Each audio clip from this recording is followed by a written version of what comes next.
Welcome everybody. Thank you for making time this evening to talk with us. Yvonne, if you can go to the next slide. I'll do some introductions and cover the agenda in a second. But I just wanted to say thank you for taking out time of your busy schedule to talk with us. I'm the Director of Engineering and Executive Education. My name is Gary Henderson. Our office in Executive Education falls under the Dean's office, and among other things, we administer the MAS programs in partnership with academic departments in the School of Engineering. Tonight's agenda, we have a lot to cover. We're going to cover 3 different programs, so we'll start off with a very quick overview. I'll try to keep it to 10 minutes, and everyone will try to keep their time at about 15 minutes so we can get through and make this fairly quick and efficient. We'll talk about the architecture-based enterprise systems engineering program, wireless embedded systems, and the data science and engineering programs.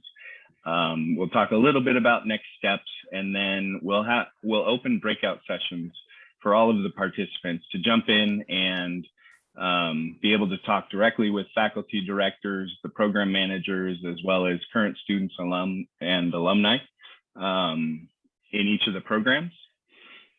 And one reminder that I would have is for this initial period, we're asking that you just jot down your questions and save them for the breakout sessions. That way we have a lot of time and have robust conversations in those breakout rooms.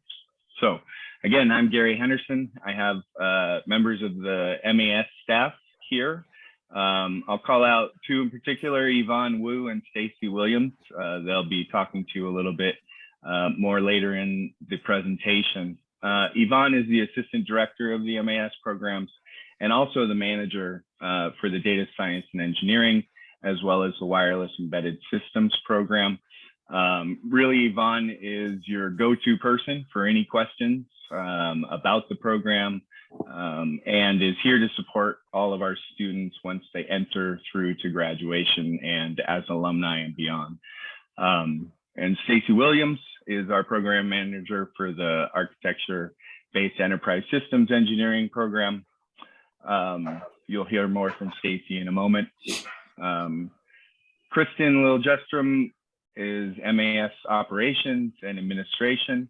Admitted students know her very well for helping with all of our logistics and operations, as well as the office administration. And Sage Longpre, MAS fiscal operations specialist. Okay, next slide. So to give a little context, most of you are probably familiar with the Jacobs School of Engineering. The programs we offer are through the Jacobs School, but partnered with many others that I'll talk about in a minute. Ranked 9th for top engineering schools in the nation.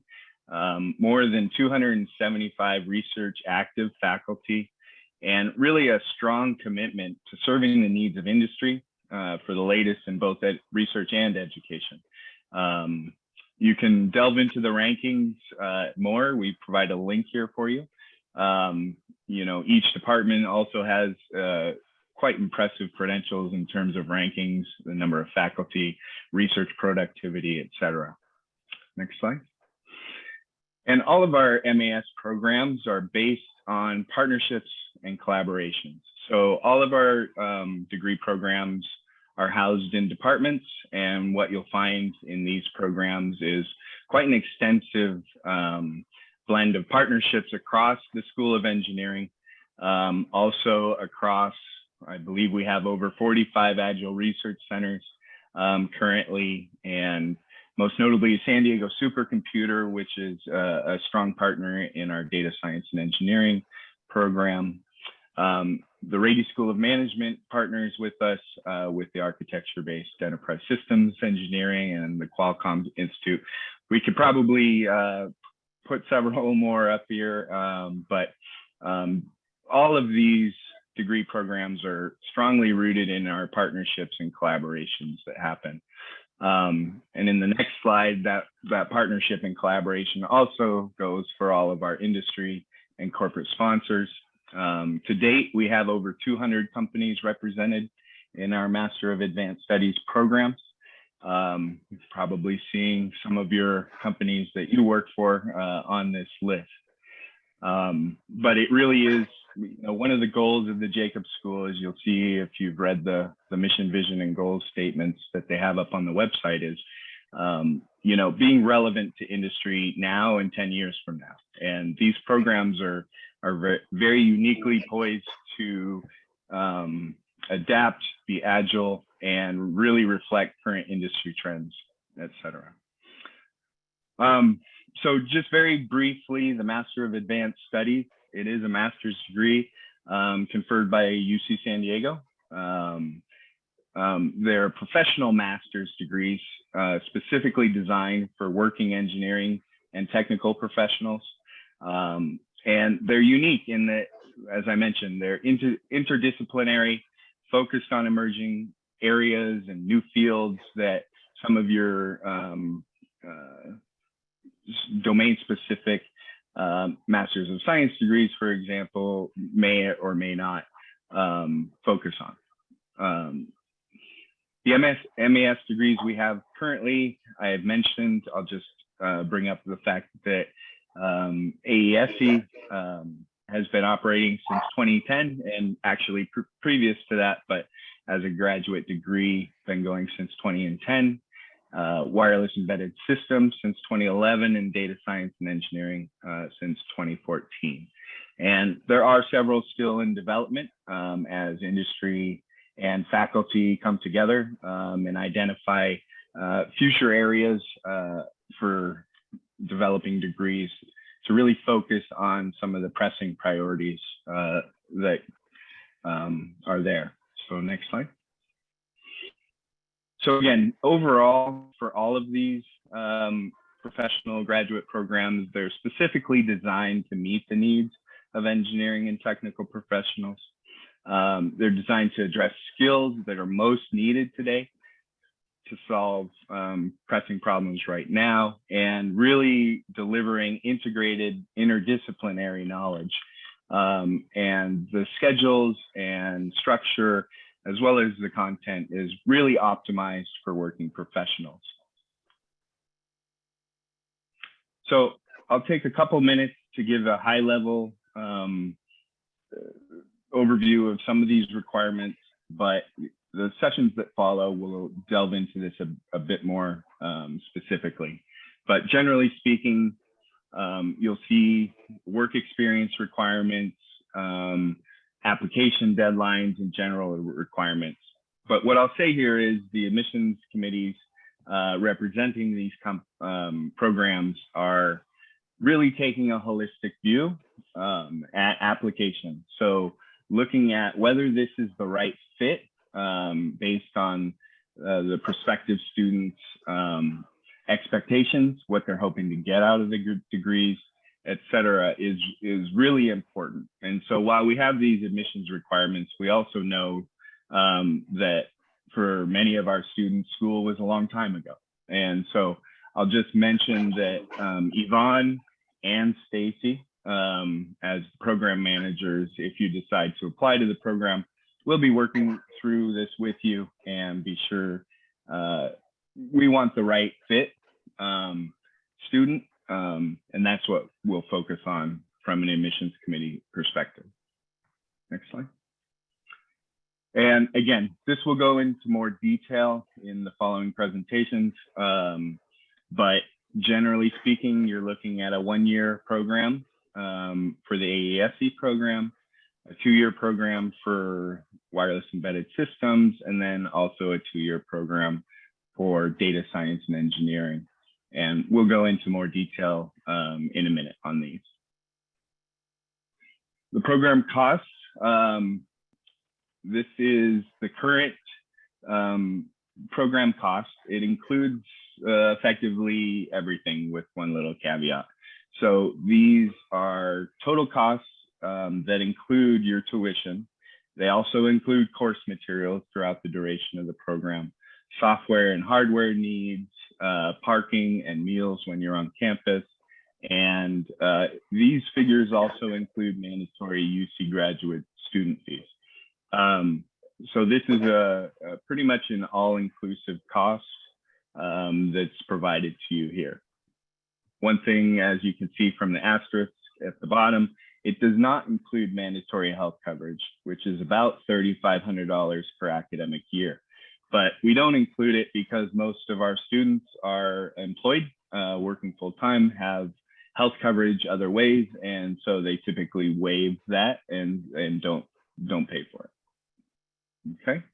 And one thing I'll say about the program fees is they are off of our current proposed rates, and they are subject to change.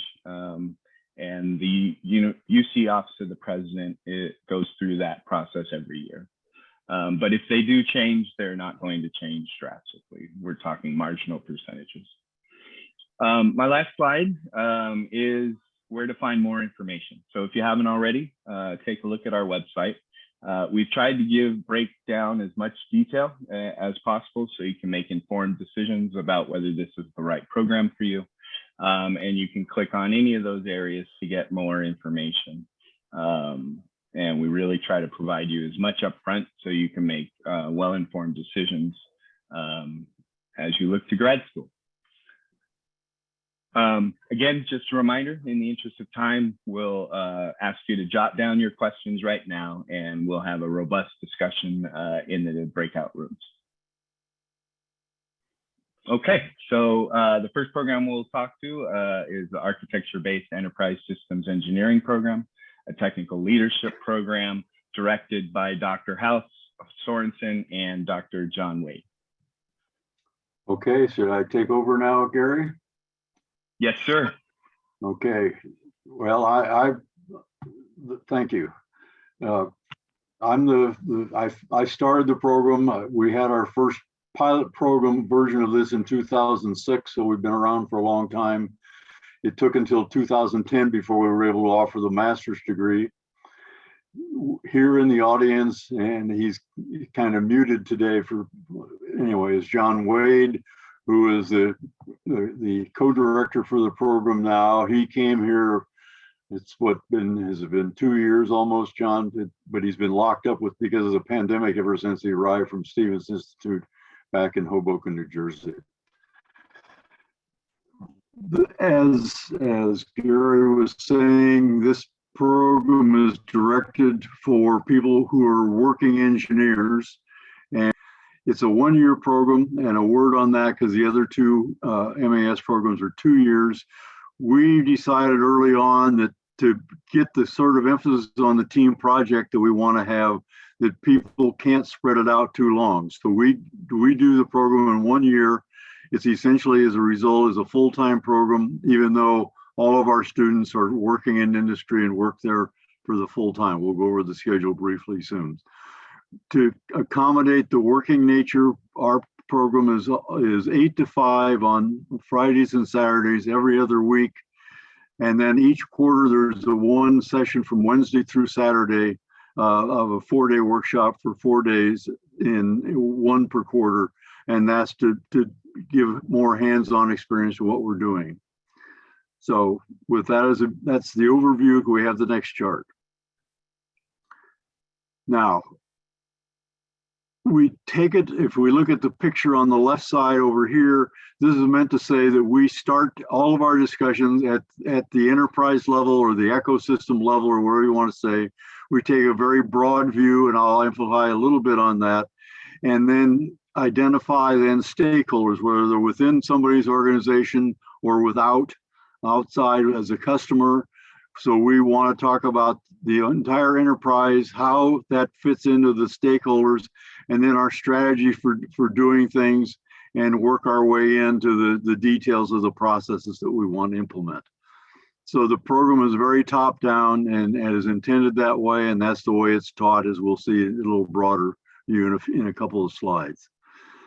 Now, this is the boxes. This is taking off from the the waterfall process, which this is not. And that's why all these other loops are there, because this is a very iterative process where everything goes very slowly and we work and we interchange and interact among different levels of the program so that we get in the end somebody who has a broad perspective across the board that deals with the enterprise and all the elements of the enterprise. Centered to this at the technical engineering level is the unified modeling language. We talked about structures and behaviors in the context of UML, and that is the basis for the models that we build as we go through all of this. Now, the program is named Architecture-Based Enterprise Systems Engineering. Probably in retrospect, the engineering should be taken out because we don't spend a lot of time on engineering. We spend a lot of time on architectures, and we talk about thinking and how engineers can be leaders. And we leave the engineering part of this, the implementation engineering part of this, to some other course that we're not involved with. Next chart.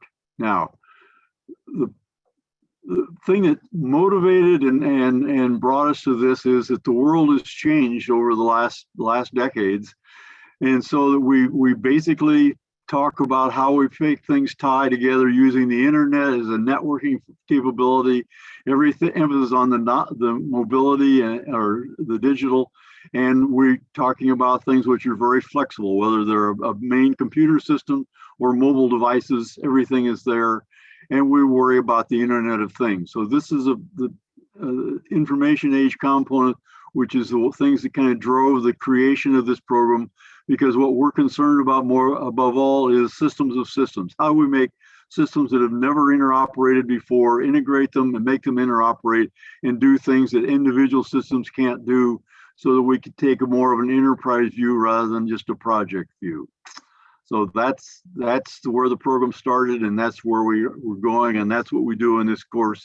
We focus on the integration of unconnected systems and how they interoperate to accomplish new things. Next chart. Now, the curriculum is a one-year curriculum. So as I said, we're there. It starts in I'm not sure why the team project. The program is built around a team project, and the team project starts with the very first class at the end of September, and we'll go through to a workshop at the end of August that will complete that and lead to the presentation and development of an engineering report. In the fall quarter, we talk about the broad sense of this, the enterprise. I can't read my own chart here. Anyway, so in the fall quarter, we talk about leadership. We talk about goals and strategy driven by that leadership. We focus on both finance and accounting aspects of this. We talk about complex systems or complex adaptive systems, and how we start to shape then where we're going with it by a discussion of agile development and development operations. Okay, so the fall quarter is really driven by the leadership thing and what we're doing at the top level. In the winter quarter, which is the most engineering oriented of this, we talk about enterprise architectures and architecture frameworks. We talk about enterprise cybersecurity. We talk about capabilities that we're trying to develop in the context of goals and objectives for a project or a big program, and use that to start to define use cases, which become critical as we try to develop things, the UML models, and that leads to our development of service-oriented architectures, and ends by defining functional architectures and physical architectures. So the winter quarter is really focused on architectures, starting with how we frame them and ending by coming up with what the physical architecture is you would implement if you're carrying on. The spring quarter says, how do we evaluate and measure the performance of these systems that we're developing? And we focus then on what are called event-driven architectures, where everything is driven by things that are input to the system and where that and how that's shaped as we go through. That is all then has a feedback loop where we talk about the art of decision making and talk about some data analytics and tools like that, which emphasize big data and machine learning tools. We spend some more time. We started in the fall quarter with some discussion of finance. We go into more details here and talk about net option values and investment valuations. And then we spend time bringing this all together by a discussion of how we manage the stakeholders and getting them what they want. Use a lot of tools. I'm not going to go through these there. You can read that. But we have a longer list of tools we do during the year. At the core of it, though, is the unified modeling language where we use, excuse me, Spark Systems, enterprise UML models for that. So that's what people do for the year. How am I doing on time here? Got still 7 minutes. So now, to make sure that you understand what's going on, we basically follow what in the literature is called a 70-20-10 model.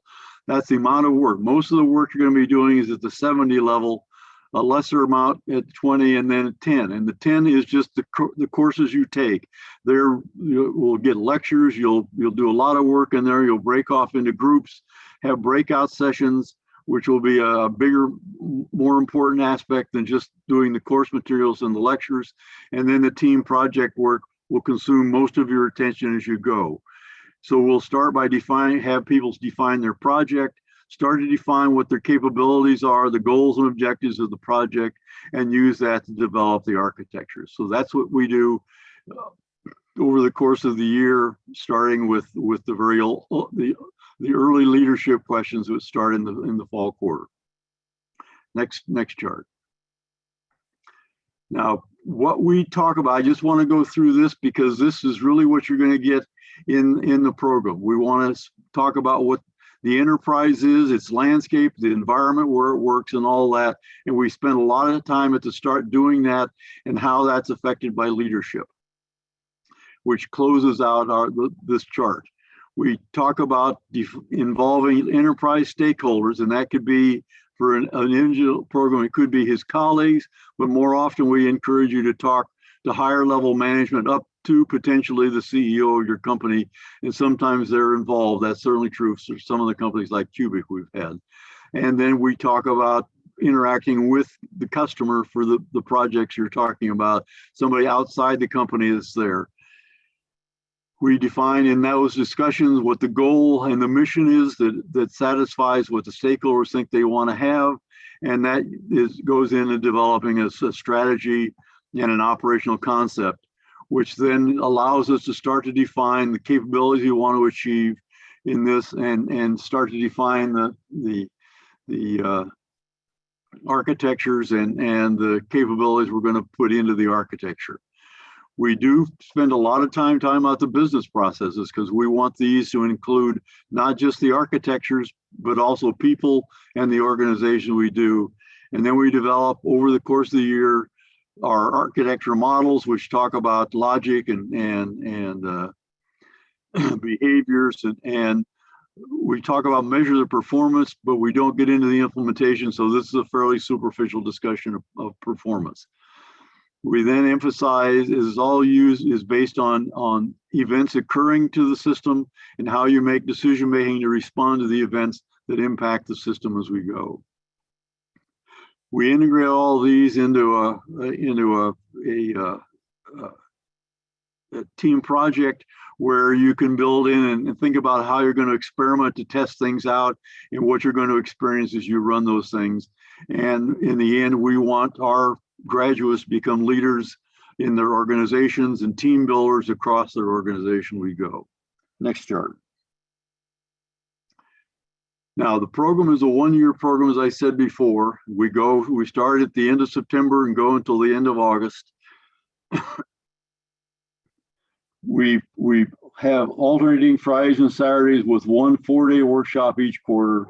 We go from 8 in the morning till 5 at night. If we meet in person, then we provide breakfast starting at 7:30, and we have lunch from 12 to 1 each day.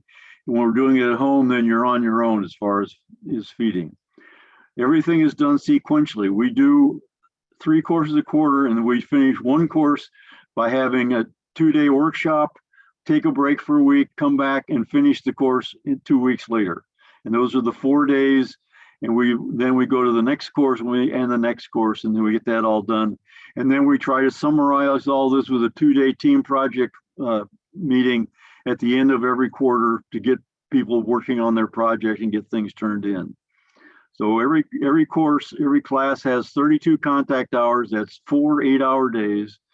And then we have a final 4-day workshop, which are all 4 8-hour days, or 4 8-hour days all in the same week at the end of August. So that's how you're in the program. That's how it's delivered. Next chart. Now this is a very soft thing. Admission instead of requirements, I usually say generalities. We do expect people to have a bachelor's degree.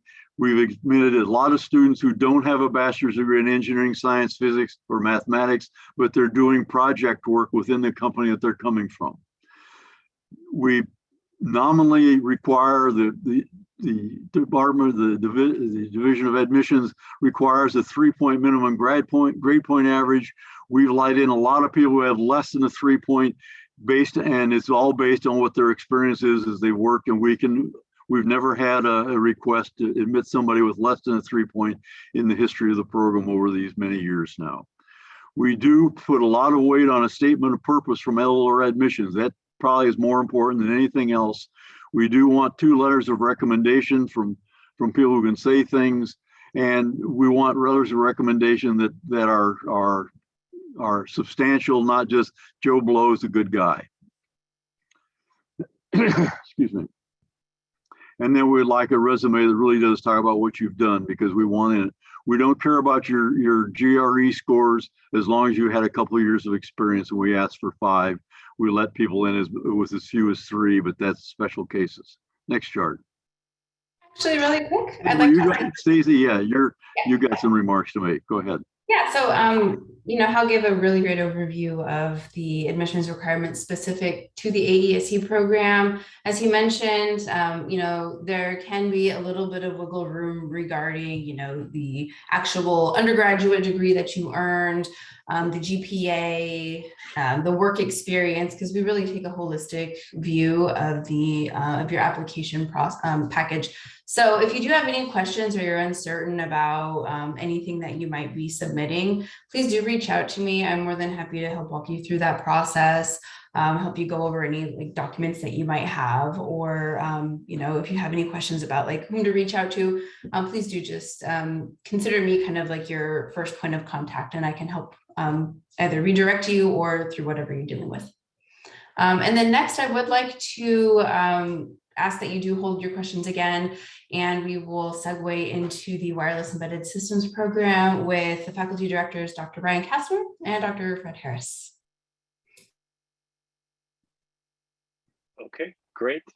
Thank you. And I'm here with Professor Harris to welcome you and to introduce our program quickly. I think we'll just not spend a whole lot of time. I prefer to actually just spend more time in the discussions with you all and answering your specific questions. So we'll go through this somewhat quickly, but I want to try to give you a high-level overview of what the program is about and what our goals and what you will get out of that if you become one of our students and our graduates.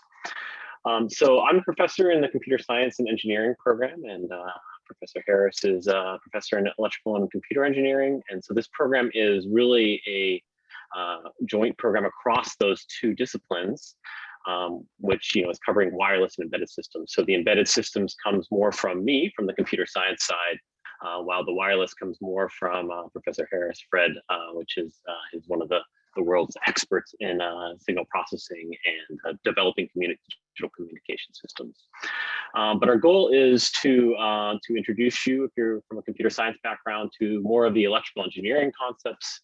If you're from electrical engineering background, to introduce you to more of the embedded systems concept. So really to make this interdisciplinary and broad program. So once again, the goal of this program, the intended audience is for people that are working. So, our, hundreds of students that have graduated in the past have, by and large, I think 99% of them have been working full-time, working in companies locally, Qualcomm, Cubic, SPAY Award, NIWIC, all these sort of local places that are doing embedded work and wireless work as well.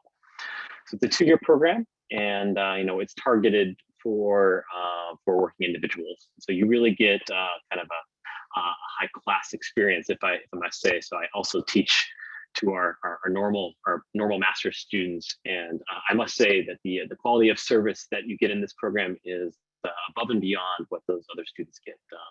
So it's really a great industrial master's program.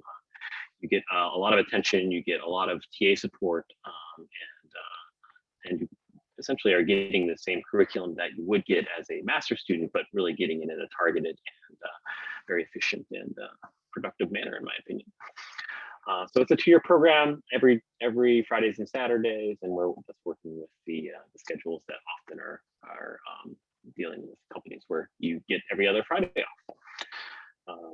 Please go ahead. I'll skip this actually, and we can go to the next slide and just talk about the curriculum. So I had mentioned that it comes from both sides of computer science and electrical engineering. So it's really a computer engineering curriculum. So you do have the core kind of concepts that you get in a classical engineering type of program. In this case, signal processing, and building those up to digital communication systems, and then building on top of those to OFDM and other wireless standards that are just that we're using nonstop in our everyday lives. And then on the computer science side, getting the software, but also but more focused towards kind of the hardware aspect of that. So writing in C code, writing in programming GPUs and CUDA. Understanding firmware, understanding what sensors and what the device drivers are, and what these systems on chip, these complex devices like Snapdragons and Intel's latest offerings and Tesla's latest offerings, all of these systems that do all kinds of crazy stuff on chip. Understanding all of those aspects, and that is coming a bit more from the computer science side, so a bit more of the kind of software, low-level software, and understanding how to program these systems. And then a big aspect of the program is all about projects. And so we're a really amazing, actually, I think, aspect of this program is the fact that all of our classes are working with the latest and greatest in terms of software and hardware. And so we're using all of the kind of the latest stuff from Intel and the latest stuff from Xilinx, just got by AMD, right? So all the latest stuff from them, all the latest devices from NVIDIA, software packages from MATLAB and National Instruments, and all these sort of things that our students as professionals tend to find very valuable, and skills that they can then translate into the workplace. So all the classes are deeply rooted in the theory and the aspects of computer science and electrical engineering, but also have a very practical notion that we do with a very hands-on project-based curriculum. So that's pretty much all of them. And I think that's really highlighted by the fact that we have this essentially a 2-quarter capstone project at the end of your second year, where you take all the skills that you've learned in these different classes, and we give you a lot of these newfangled devices, and have you try to build a wireless system, or that monitors your dogs, or does the latest OFDM standards, or quickly offloads data from wireless edge to GPUs for processing. So these are all examples of projects that we've had for our capstone projects in the past few years. So next slide, I think I'm good there. So this is kind of how it's laid out. So these are the same big picture things that I showed in the last slide, but just laying this out onto a timeline.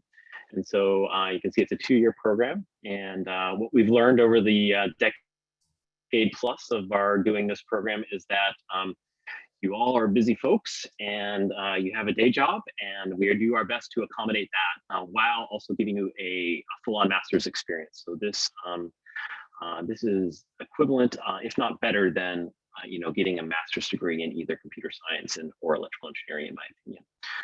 So these are rigorous classes, but we're trying to give you them spaced out. So we do that in a manner that you have one class essentially per quarter for essentially the first year, and then in the second year, we got to get our 9 classes in there, and make this a, like I said, a very high standard master's program from one of the top engineering schools in the country.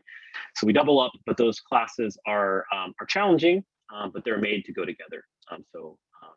Learning how to program a high performance FPGA, but also learning about what filtering is and what it means, what the software is you're doing that. And then at the end, transitioning into the capstone project, which is really a lot of fun. And that's really just, come up with your own crazy idea. And we do our best to support you with hardware and software in order to facilitate that project. And yeah, it's just a lot of fun. So we're starting to ramp those up this year right now, and it's great to see a lot of the ideas that the students have for those. Go to the next slide.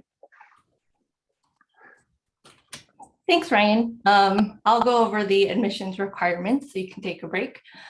So pretty similar to AESE with some slight differences. Bachelor's degree in engineering, science, physics, and mathematics preferred, but not required. A 3.0 minimum GPA, but as Stacy has mentioned, there are exceptions that can be made. We would definitely work with you on that. A statement of purpose, this is your opportunity to tell us why you want to be a part of this wonderful program. 3 letters of recommendations, preferably from, recent employers or professors who can, just talk about your abilities and that you'd be a good fit for the program, your resume, and then of course the GRE, if you have no GRE is required, if you have at least 2 years of relevant experience. If you do have the experience and you do have the GRE scored, it doesn't hurt to, add that in the application as well. And again, I am here to help with any questions that you may have about the program or the process, the admissions process and the application process. And from there, again, holding all your questions until the breakout rooms, and we'll transition into the data science and engineering program with our faculty directors, Dr. Ilkay Altintis and Dr. Aline Deutsch. And I believe Aline will be the one presenting, so I will pass it over to him. Thanks, Yvonne. Hi, everyone. Welcome. Indeed, together with my colleague Ilkay, we are the faculty directors of the Data Science and Engineering program, whose mission is simply to combine the skills of software programmer, database manager, and statistician to create mathematical sense of the data, to identify trends in it, and then to present them in effective visual ways. All of this is born out from the fact of life that in recent decades we have been under a deluge of data that we need to manipulate, data that keeps growing exponentially fast to the point where we have long exceeded the good old times when we could just sit in front of a printout or look at the screen, inspect the spreadsheet, and from it draw all of our conclusions. It has become simply impossible. We cannot do this in person. And as a matter of fact, it starts getting hard to do this even using cutting edge software for it. The intended audience for this program will be engineering professionals with a background ideally in computer science, but not necessarily. Most other engineering fields apply as well, or even mathematics. And substantial experience in data analysis. You will be trained over a 2-year program with classes alternating Fridays and Saturdays as for the other programs we have just heard about. And let me point out that both my colleague Ilkay and myself, we are actually, we were trained as data management experts. This was our thesis, was in database technology. Ilkay has in the meantime specialized in data science. She's actually the chief data science officer of the San Diego Supercomputing Center, and she is also teaching in the Data Science Institute on campus. And I'm teaching in the computer science and engineering department in the area of database technology. And there is so much emphasis on data simply because its size is just overwhelming. Could I have the next slide, please? Our very definition of what is big data is changing under our feet. It's not that long ago when the first gigabyte hard drive was introduced by IBM, and it weighed 500 pounds and cost $40,000. In the meantime, hardware has brought us to a point where we talk about hundreds of terabytes routinely. 500 terabytes of new data daily are ingested by Facebook. The CERN Large Hadron Collider in Switzerland generates 1 petabyte per second. The internet creates 1 exabyte of new data every day. And at this rate, we're going to soon talk about zettabytes and yottabytes all the way to geobytes. And the question then is, how do you manage such data? How do you handle it? How do you prepare it and then run your learning algorithms over it to understand it? Could I have the next slide? In order to do so correctly and efficiently, we're going to train you to incorporate into your skill set 3 important pillars. One of them are hacking skills, said here a little bit tongue-in-cheek. This is not just hacking, this is actually rather formal programming in programming languages and in database query languages and everything you need to program large, powerful frameworks to manipulate your data. The other one is math and statistics knowledge, without which you won't really know what you're programming. And in addition, one needs substantive expertise in a particular domain. Unless you have all these 3 pillars, you will not be a data scientist. Any pair of them will put you in some other class. For example, expertise and math and statistics knowledge will allow you to perform traditional research. Programming and math and statistics will allow you to become machine learning professionals who come up with these universal platforms for learning, but don't really apply them to a particular domain.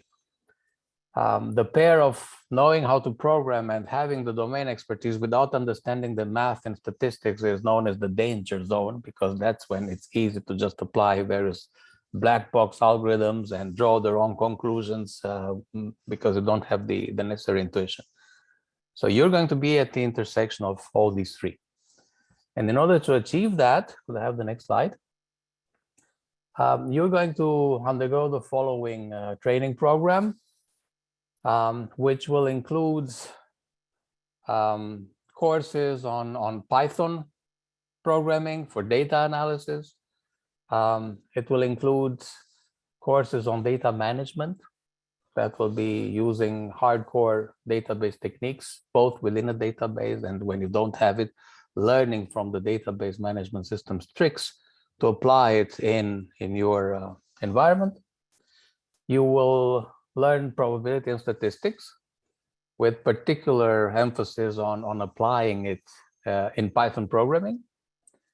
You will, of course, have a machine learning course taught by one of the most famous machine learning researchers nationally, Dr. Sanjay Gupta, my colleague in computer science and engineering.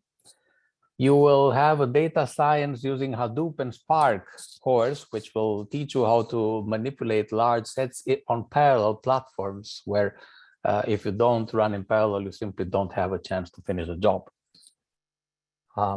In the second year, you will learn the basics of integrating and preparing the data before you can start your machine learning tasks and your drawing conclusions from it. It is well known that about 80% of your effort always goes in marshalling the data. And this is a really important skill set. We're going to look at beyond relational SQL style data models, because in the meantime, there is a proliferation of data sources and data management systems that have transcended SQL. Then, of course, you have to learn how to visualize these large data sets in meaningful ways. And finally, you're going to put together all the skill sets into a 2-quarter capstone project, just as you heard in the West program. Throughout the whole curriculum, you will also have the opportunity to listen to talks given by alumni and other luminaries in industry, local and in a broader radius, to talk about how their company uses data science and what the career paths are for a data scientist there. Could I have the next slide? Next one's back to me. So thank you, Aline, for the previous slides. Again, admissions requirements, they're going to be similar to AESE and WES. The bachelor's degree in engineering, science, physics, mathematics. For the DSE program specifically, I've seen a variety of backgrounds, so it definitely doesn't have to fall under one of those categories. Again, the 3.0 minimum GPA, a statement of purpose. For this program, only 2 letters of recommendation are required, but 3 is preferred. For the West program, it is 3 letters, so slight difference there. A resume, and then of course the GRE is not required as long as you have 2 years of relevant experience. But if you took it and you have a score, definitely feel free to include that on your application. One big difference with the DSE program is that the application does have 6 additional questions that are asked. The admissions committee looks at these questions or focuses on the answers of these questions a lot. What they're looking for mainly is, if you have programming experience, if you have experiences with databases and SQL, experience with data analysis in an application domain. Those are the main things that they're looking for. So it's important or major importance to have at least 2 of these 3 experiences. A minor experience that will help strengthen your application is to have a good math foundation. They're looking to make sure you know your linear algebra, your probability and statistics. If you're familiar with distributed systems such as Hadoop and Spark, that'll definitely help as well. So again, the DSE application has 6 additional data science related questions on the application that they want you to fill out. Typically, I recommend, don't just put a one-liner in like, yes, I have this experience. Give examples, try to provide as much information as you can. Don't just leave a short answer, but also we're not looking for an essay as well. Pretty much about a paragraph or 2 per question is what I've seen. So definitely look at that when you're looking at the application. And again, if any questions arise about the application or about the admissions process or the program, feel free to reach out to me. So we are definitely, I think, ahead of schedule, but we will still save all the questions until the breakout rooms. So for next steps, pretty much for any of the programs, if you are interested, you can definitely find more information on our website, which is listed there. Applications are open right now.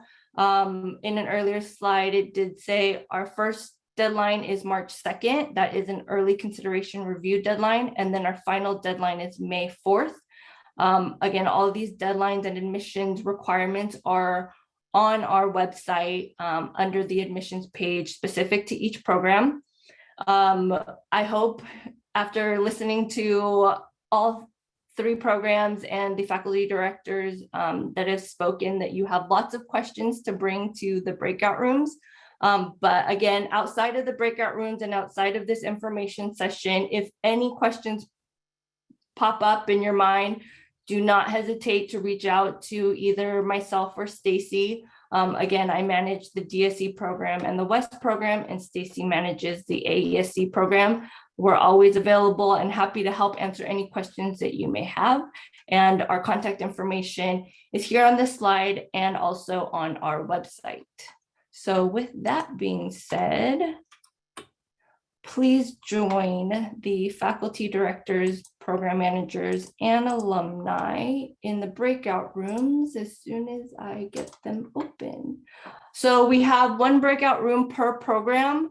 I'm about to open the rooms, and all you have to do is there should be an icon that says breakout room once I open it, and you would just pick whichever one you have interest in. The AESE one, West 1, and DSE. So they're all open and you can go ahead and jump on in.